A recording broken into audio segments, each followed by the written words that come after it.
Arya. Arya's stitches were crooked again.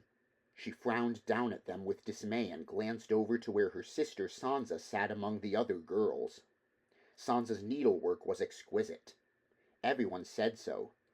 Sansa's work is as pretty as she is, Septa Mordane told their lady mother once. She has such fine, delicate hands.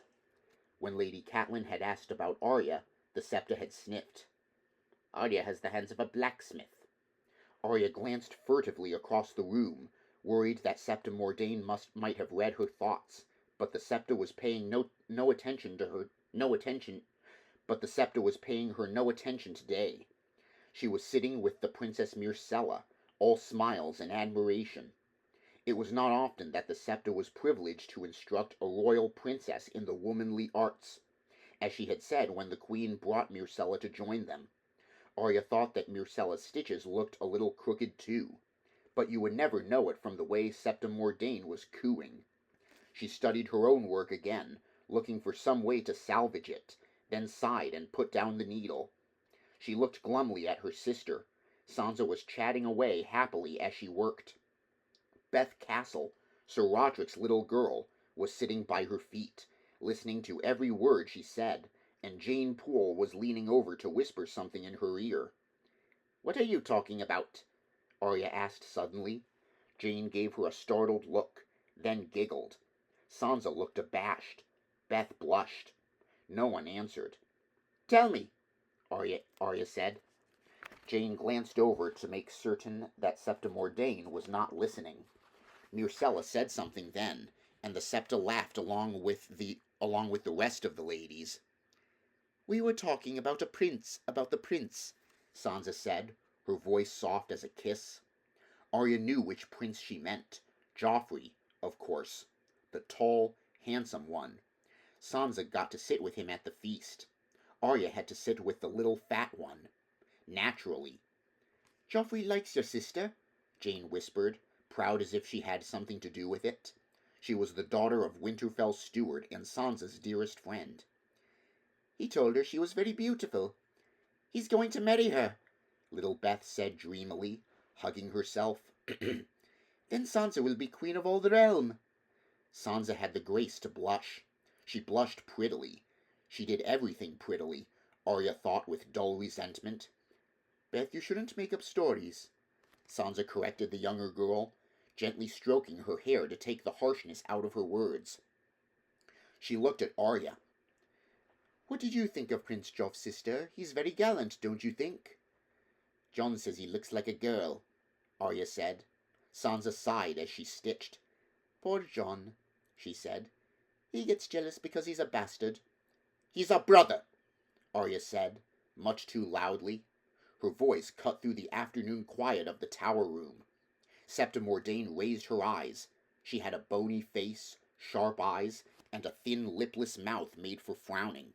It was frowning now. "What are you talking about, children?" "Our half-brother," Sansa corrected, soft and precise. She smiled for the Septa. "Arya and I were remarking on how pleased we were to have the princess with us today," she said. Septa Mordane nodded. "Indeed, a great honor for us all." Princess Myrcella smiled uncertainly at the compliment. "Arya, why aren't you at work?" the Septa asked. She rose to her feet, starched skirts rustling as she started across the room. "Let me see your stitches." Arya wanted to scream. It was just like Sansa to go and attract the Septa's attention. "Here," she said, surrendering up her work. The Septa examined the fabric. "Arya, Arya, Arya," she said. This will not do at all." Everyone was looking at her. It was too much. Sansa was too well bred to smile at her sister's disgrace, but Jane was smirking on her behalf. Even Princess Myrcella looked sorry for her. Arya felt tears filling her eyes. She pushed herself out of her chair and bolted for the door. Septa Mordane called after her. "Arya, come back here! Don't you take another step! Your lady mother will hear of this! In front of our royal princess, too! You'll shame us all!" Arya stopped at the door and turned back, biting her lip. The tears were running down her cheeks now. She managed a stiff little bow to Myrcella. "By your leave, my lady." Myrcella blinked at her and looked to her ladies for guidance, but if she was uncertain, Septa Mordane was not. "Just where do you think you are going, Arya?" the Septa demanded. Arya glared at her. "I have to go shoe a horse," she said sweetly, taking a brief satisfaction in the shock on the Septa's face. Then she whirled and made her exit, running down the steps as fast as her feet would take her. It wasn't fair. Sansa had everything. Sansa was 2 years older. Maybe by the time Arya had been born, there had been nothing left. Often it felt that way.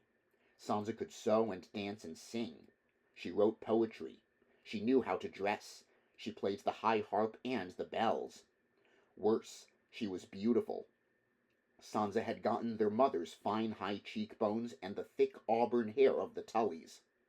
Arya took after their lord father. Her hair was a lusterless brown, and her face was long and solemn. Jane used to call her Arya Horseface, and neigh whenever she came near. It hurt that the one thing Arya could do better than her sister was ride a horse. Well, that and manage a household. Sansa had never had much of a head for figures. If she did marry Prince Joff, Arya hoped for his sake that he had a good steward. Nymeria was waiting for her in the guard-room at the base of the stairs. She bounded to her feet as soon as she caught sight of Arya. Arya grinned. The wolf pup loved her, even if no one else did.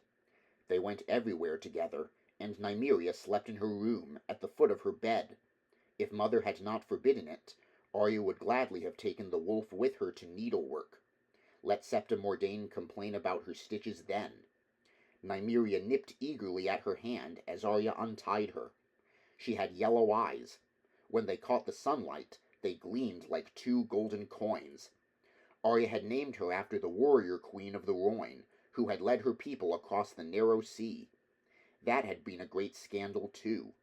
Sansa, of course, had named her pup Lady. Arya made a face and hugged the wolfling tight. Nymeria licked her ear, and she giggled. By now Septa Mordane would certainly have sent word to her lady mother. If she went to her room, they would find her. Arya did not care to be found. She had a better notion. The boys were at practice in the yard. She wanted to see Robb put gallant Prince Joffrey flat on his back. "Come," she whispered to Nymeria. She got up and ran, the wolf coming hard at her heels. There was a window in the covered bridge between the armory and the great keep where you had a view of the whole yard. That was where they headed. They arrived, flushed and breathless, to find Jon seated on the sill, one leg drawn up languidly to his chin. He was watching the action, so absorbed that he seemed unaware of her approach until his white wolf moved to meet them. Nymeria stalked closer on wary feet. Ghost, already larger than his litter mates, smelled her, gave her ear a careful nip, and settled back down. Jon gave her a curious look. "Shouldn't you be working on your stitches, little sister?" Arya made a face at him. "I wanted to see them fight." He smiled. "Come here, then." Arya climbed up on the window and sat beside him, to a chorus of thuds and grunts from the yard below. To her disappointment, it was the younger boys drilling. Bran was so heavily padded he looked as though he had belted on a feather-bed, and Prince Tommen, who was plump to begin with, seemed positively round. They were huffing and puffing and hitting at each other with padded wooden swords, under the watchful eye of old Sir Roderick Castle, the master-at-arms, a great stout keg of a man with magnificent white cheek whiskers. A dozen spectators, man and boy, were calling out encouragement, Robb's voice the loudest among them. She spotted Theon Greyjoy beside him, his black doublet emblazoned with the golden kraken of his house, a look of wry contempt on his face. Both of the combatants were staggering. Arya judged that they had been at it a while. "A shade more exhausting than needlework," Jon observed. "A shade more fun than needlework," Arya gave back at him. Jon grinned, reached over, and messed up her hair. Arya flushed. They had always been close. Jon had their father's face, as she did. They were the only ones. Robb and Sansa and Bran and even little Rickon all took after the Tullys, with easy smiles and fire in their hair. When Arya had been little, she had been afraid that meant she was a bastard too. It had been Jon she had gone to in her fear, and Jon who had reassured her. "Why aren't you down in the yard?" Arya asked him. He gave her a half smile. "Bastards are not allowed to damage young princes," he said. "Any bruises they take in the practice yard must come from true-born swords." "Oh." Arya felt abashed. She should have realized. For the second time today, Arya reflected that life was not fair. She watched her little brother whack at Tommen. "I could do just as good as Bran," she said. "He's only 7. I'm 9. Jon looked her over with all his 14-year-old wisdom. "You're too skinny," he said. He took her arm to feel her muscle. Then he sighed and shook his head. "I doubt you could even lift a long sword, little sister, never mind swing one." Arya snatched back her arm and glared at him. Jon messed up her hair again. They watched Bran and Tommen circle each other. "You see Prince Joffrey?" Jon asked. She hadn't, not at first glance, but when she looked again she found him to the back, under the shade of the high stone wall. He was surrounded by men she did not recognize, young squires in the livery of Lannister and Baratheon, strangers all. There were a few older men among them, knights, she surmised. "Look at the arms on his surcoat," Jon suggested. Arya looked. An ornate shield had been embroidered on the prince's padded surcoat. No doubt the needlework was exquisite. The arms were divided down the middle. On one side was the crowned stag of the royal house, on the other the lion of Lannister.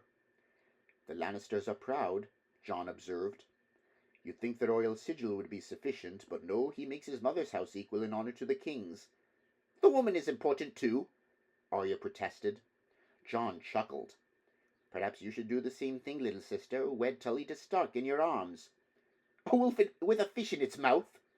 It made her laugh. "That would look silly. Besides, if a girl can't fight, why should she have a coat of arms?"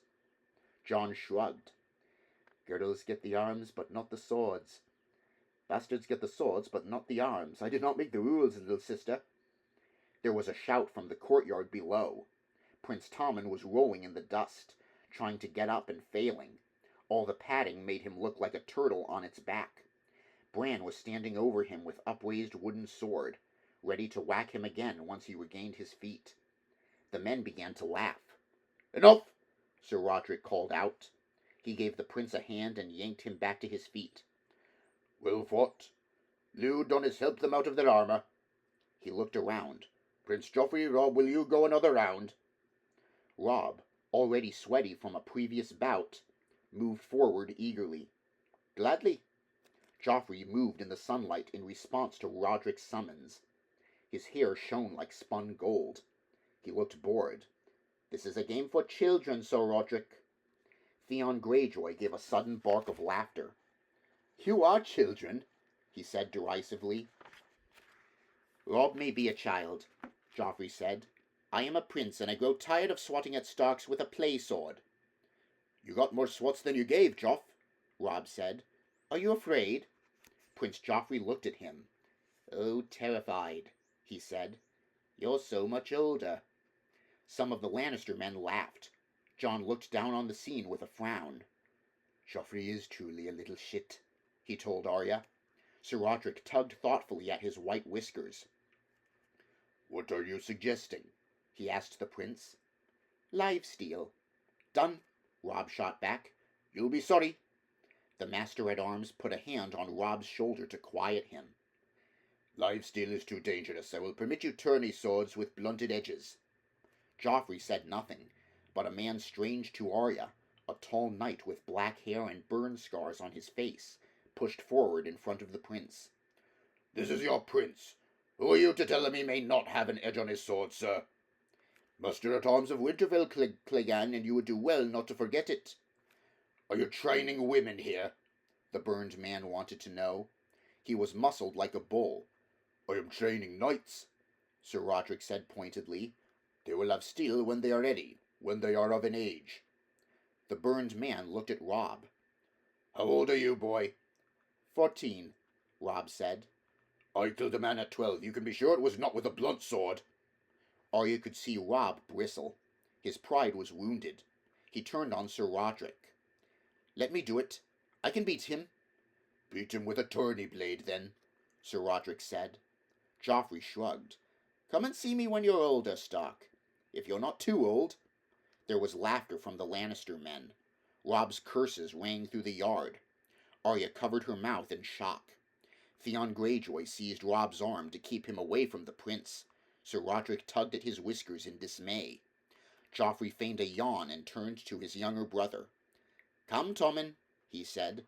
"The hour of play is done. Leave the children to their frolics." That brought more laughter from the Lannisters, more curses from Rob.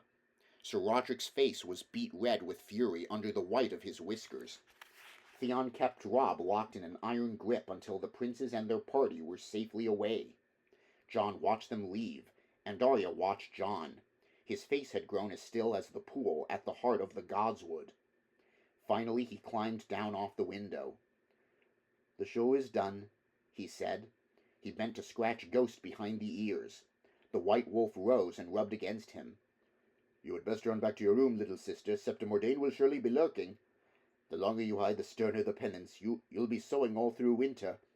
When the spring thaw comes, there will find your body with a needle still locked tight between your frozen fingers." Arya didn't think it was funny. "I hate needlework," she said with passion. "It's not fair." "Nothing is fair," Jon said.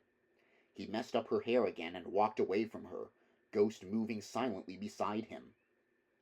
Nymeria started to follow too, then stopped and came back when she saw that Arya was not coming. Reluctantly she turned in the other direction. It was worse than Jon had thought. It wasn't Septa Mordane waiting in her room. It was Septa Mordane and her mother.